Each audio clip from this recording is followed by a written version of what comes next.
অনেকে আছে পাঙাশ মাছ খেতে পছন্দ করেন না, আবার অনেকে আছে খুবই পছন্দ করেন, কিন্তু মাছ যখন ভাজতে যাওয়া হয় তখন তেল ছিটে হাত পুড়ে যাওয়ার ভয়তে অনেকে খেতে পারেন না।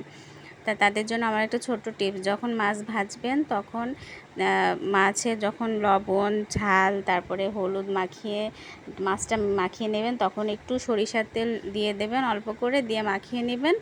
তারপরে আর এটা চুলায় দিলে আর আপনার হাতে তেল ছিটা পড়বে না। এটা করে দেখবেন একদিন, অনায়াসে এটা হয়ে যাবে। আর এই অনেকে পাঙাশ মাছ গন্ধ লাগে, তা আমার এই ভিডিওর লাস্টে একটা মশলা দিয়েছি, এটা দিলে আর পাঙাশ মাছ গন্ধ লাগে না। তাই কী মশলা দিয়েছি দেখার জন্য আমার পুরো ভিডিওটাই দেখবেন আশা করি। হ্যালো এভরিওয়ান, আসসালামু আলাইকুম। সবাই কেমন আছেন? আশা করি সবাই ভালো আছেন। আজকে আমার শরীরটাও খারাপ, আমার আম্মুর শরীরটাও খারাপ। আমরা দুইজন মানুষ আছি বাসায়। যদি শরীর দুজনেরই খারাপ থাকে, আসলে রান্না বান্না খুবই অচল হয়ে যায়। আজকে সারাদিন খুবই ফাঁকিঝুঁকিভাবে গিয়েছে।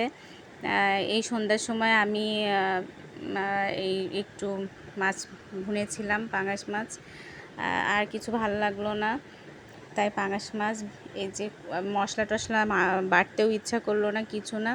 খুবই সংক্ষেপে সিম্পলভাবে খুব তাড়াতাড়ি যে রান্না করা যায়, আবার খেতে মজাও লাগবে, সেভাবে রান্নাটা করেছিলাম।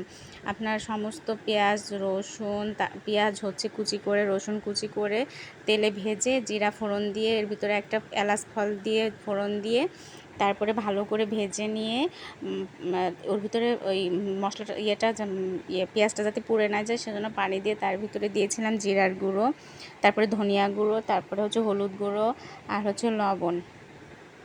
আর এইসব দিয়ে ভালো করে আপনার নেড়ে চেড়ে মশলাটা ভালোভাবে কষিয়ে নিয়েছি, নিয়ে মাছটা তারপর দিয়ে মাছটা যখন একদম শুকনো শুকনো হয়ে গিয়েছে, অল্প একটু ঝোলের পানি দিয়েছি মাছে, যাতে বেশি আপনার বেশি ঝোল হবে না, মাখা মাখা হবে। আর হচ্ছে যে ভালো করে রান্না করতে হবে যাতে মাছটা গন্ধ না লাগে।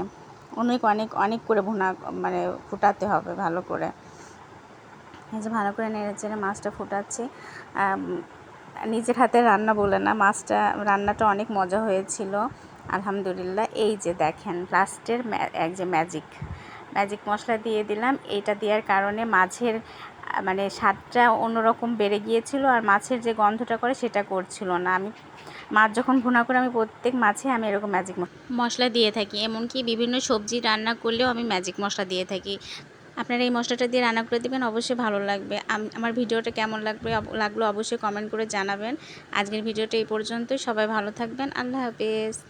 আর হ্যাঁ, ভিডিওটা অবশ্যই লাইক ও শেয়ার করতে ভুলবেন না।